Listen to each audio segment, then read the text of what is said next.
Bill, this evening. Let's talk first of all, if we can, about the sugar cubes. We'll get that subject out of the way first of all. Okay. I mean, how do you sort of look back at that period? Well, the best thing about Sugar Cubes was it was not a full-time band, and we never made any sort of long-time period plans. So we always did just one record, and then we all went off to do whatever we're doing. And then maybe a year later we did another one. In a way, that's still the situation. So there's a chance that you might go back and do more stuff? Yeah, together. I mean, after the first album, we all said to each other, oh, we'll never do this again. It was great fun, but, you know, and now we've done 3, so I'm just not saying anything anymore. I'm just saying it might not, you know, we don't know. Well, let's talk about this album, because you initially started recording this one yourself, didn't you? Did you have like a definite sort of goal when you started, a definite sound that you wanted to achieve with Debut? Sort of, you know, I wanted to be all sort of things, like harps and saxophones and techno beats and kind of like no style would sort of limit what I wanted to do. So kind of more focus on the songs, and each song would just get whatever he needed. It didn't matter what it would be. Right. I mean, after you did start, you brought in Nelly Hooper, who we know for his work through Soul to Soul. Yep. I mean, that was probably, you know, I guess as far as your fans of the Sugar Cubes were concerned, a bit of an unusual choice. I mean, how did that come about? Well, I didn't intend to get a producer or anything. I was just going to do my little album quietly in the corner sort of thing, you know, a bit of a private one.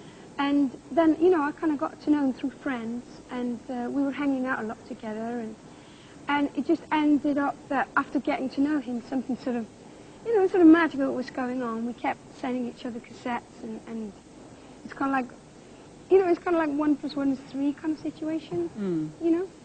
But then again, I like my target with this whole album was to break down all the stupid barriers. Like, you've got jazz people here that eat jazz food and talk jazz language, and they go to jazz places and live a jazz life, and they've got the rock and rollers, and they do this and that, and then they've got the classical people who do like this and this and this.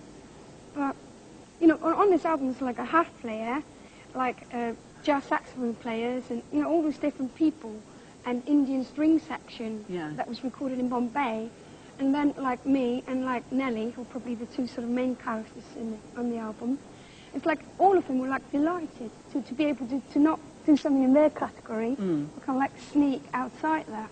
Let's talk about Corky Howe, who's somebody who's played on the album. Now, she's a 60-year-old harp player who's played with legends like Sinatra, Ella Fitzgerald as well. How did you get her involved in the album, and what was she like to work with? I mean, there's a story behind this, I understand, so I've asked this one. Well, she was the first one I contacted, you know, and that was like 3 years ago, or 2 years ago.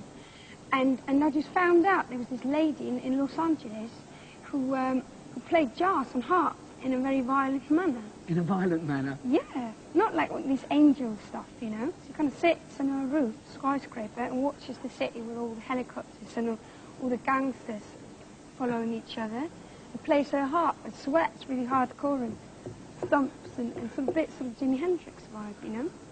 So I, of course, you know, was completely attracted by that and met her.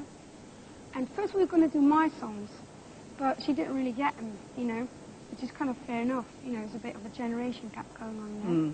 So we kind of ended up meeting up in the middle. So we kind of recorded the only cover version that's on the song, which is like Someone in Love, you know. So much fun. It was a bit of an excuse just to be able to meet her, do you know what I mean? It's like one of those characters you only meet once in your life, you know.